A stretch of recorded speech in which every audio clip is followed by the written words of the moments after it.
This is Hannibal here from the Hannibal TV with a daily wrestling news update for you. Decent amount of news today. Amanda Nunes and Jeff Hardy have both been cleared of COVID.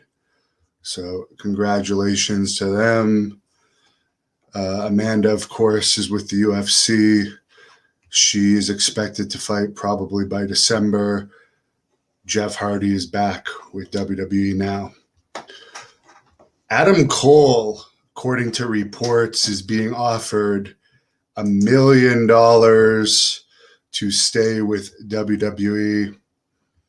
His contract has expired. He's working on a verbal agreement, and they really don't want this guy to go to AEW. Not that he would make absolutely any difference at all in AEW. Small guy, as you can see here. Triple H is about 6'3". He's nowhere near Triple H's height. Doesn't look muscular at all, and he's even soft around the belly. But for some reason, they feel he's worth $1 million a year, which I don't know if I would... Maybe if you really want to keep him from AEW, but that seems like a lot of money for him. Meltzer says apparently, despite them being interested in Adam Cole still, Vince McMahon put out a memo recently with the wording, quote, "No more midgets, no one starting in their 30s. We want people who can be box office attractions and main characters," end quote. So I do have to agree with that. Pretty much all of the times when WWE was more popular, the wrestlers looked more like superstars. So having people that look larger than life definitely helps. By the way, I also heard on the Wrestling Observer radio today, which I listened to, that the Raw brand has 36 active male wrestlers and 13 active female wrestlers, and they have a 3-hour show. SmackDown, with a 2-hour show, has 24 active male wrestlers and 10 active female wrestlers. Compare that to AEW, which has a 2-hour show, has 79 active men wrestlers and 18 active female wrestlers. So they're less concerned about budget at AEW rather than just hiring tons of people. And for those wondering about Impact, they have 41 active male wrestlers and 14 active female wrestlers. By the way, I understand that the former Big Cass, not quite sure what he goes by now in Impact, but I think his contract with Impact ends this fall. It'll be interesting to see if WWE or AEW picks him up. Of course, there was a lot of people wanting to see him against the Blood Hunter. Don't know if that's ever going to happen or not, but the fans certainly want to see it. Now, WWE always call their employees family and so forth. Or sorry, they're not employees. They're independent contractors. They're part of the WWE family, which I guess is better than being employees. And apparently they tried to file a trademark on Chelsea Green, who they recently fired, on her real name, which is Chelsea Green. And then she went public about it on social media, and they dropped the trademark filing for her real name. So they love their employees so much, and they consider them so much family, that they'll fire them, that they'll try and trademark their real names so they can't even use their real names on the indie scene. Isn't it great to be part of that family?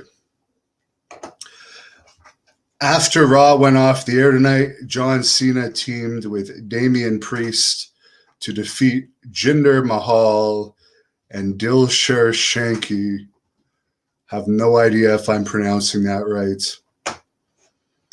And that reminds me, and I'm going to say this because I found it funny.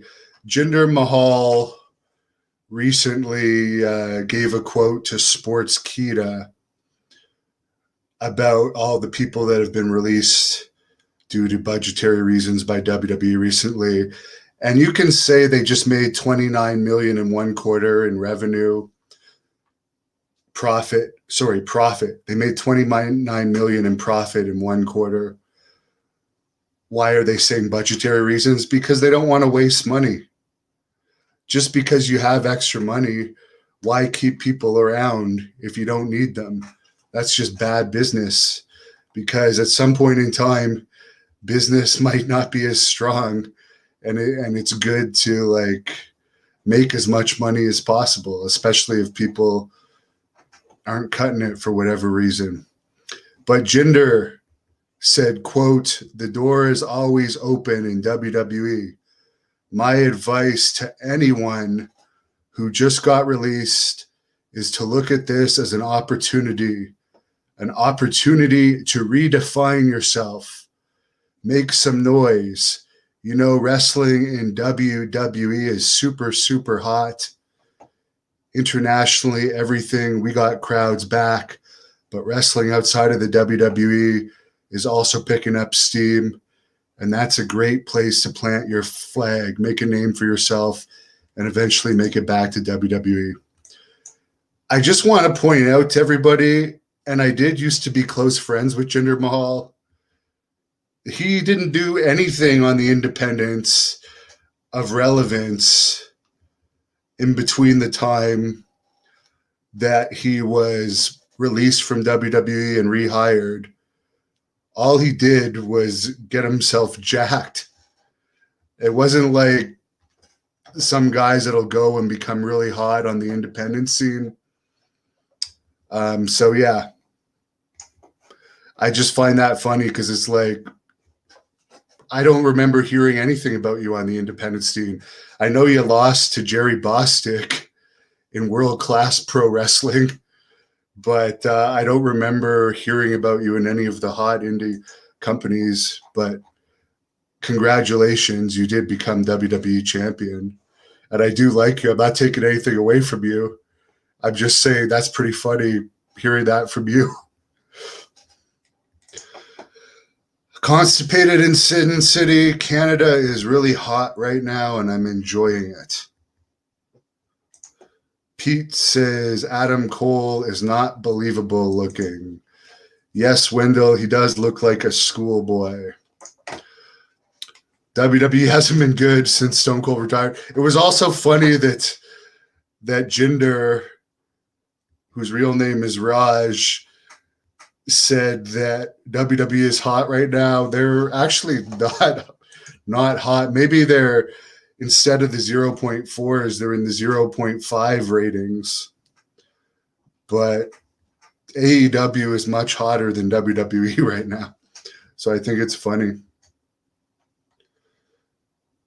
That 90s show says Adam Cole is another Shawn bitch Michaels clone. Well, Shawn Michaels at least looked like he worked out and at least looked like a man. I wouldn't compare him. Wendell says they don't seem to have any clear plans to use Harry Smith. No, I don't know what the hell they're doing with him. He had a dark match, then he did a backstage interview. David McGinnis, would I take the stink face from Rikishi? For $500,000, I would. Nothing less than that. Rob Anthony says wrestling has been bad for a long time. Mark says AEW's roster is certainly bloated. And sorry, Mark, you gave me a piece of news earlier, and I forgot to mention it. I'll put it up. New Japan is coming to the Dallas area. And I've been talking about New Japan, not popular at all these days. They've only sold 125 tickets in a building that had 5,200 for AEW Dynamite recently. They're having it set up for 1,387, but it actually holds 5,200. And Mark sent me that from Wrestle Tickets. So interesting news. Hello, Scott. Someone says Omega and Don Callis aren't making a difference in the Impact rating. Wish the crossover would end.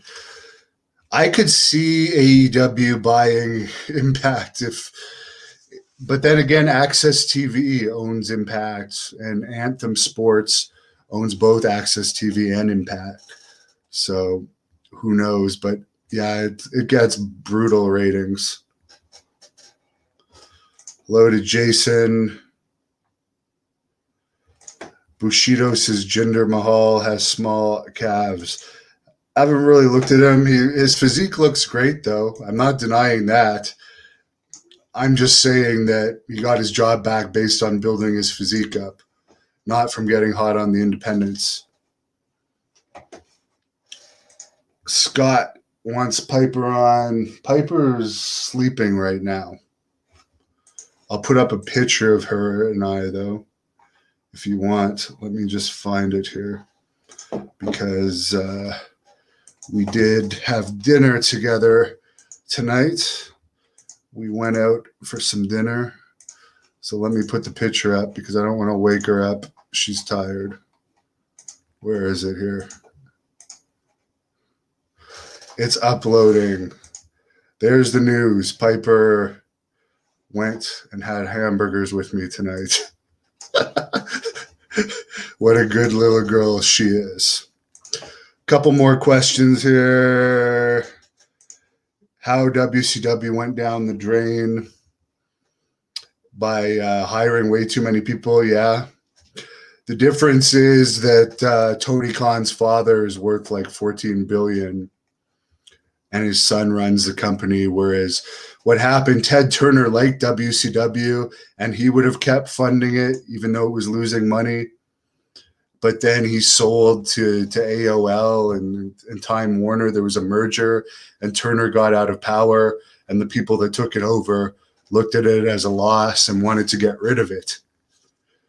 So that's the difference. AEW is owned by the son of a multi-billionaire.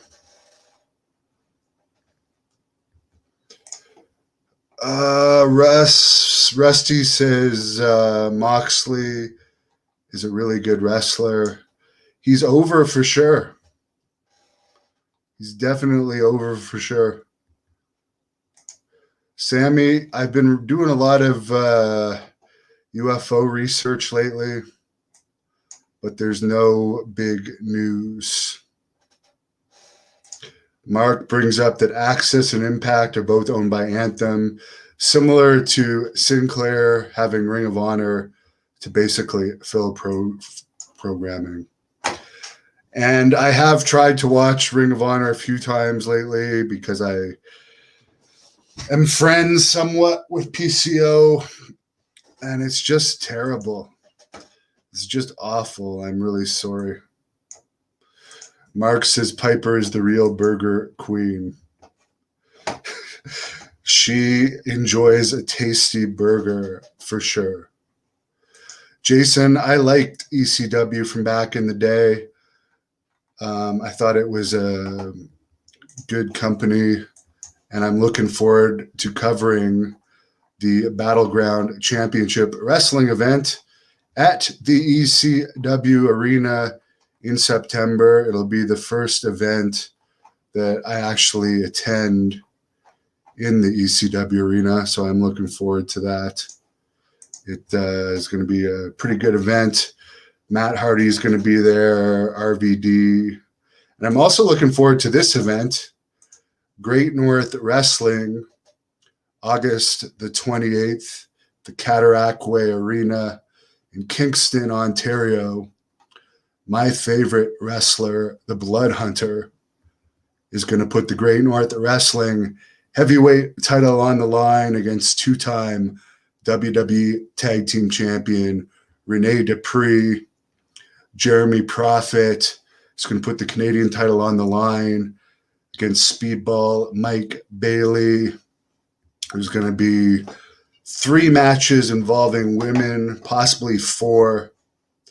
And tickets are on sale now at ticketweb.ca. It will be taped for the Hannibal TV. It's going to be a very exciting night of action. Kingston, by the way, is only 2 hours from Ottawa and Toronto. So it's worth the trip out. It's probably going to be the only Great North Wrestling event of 2021. Thank you for watching the Hannibal TV.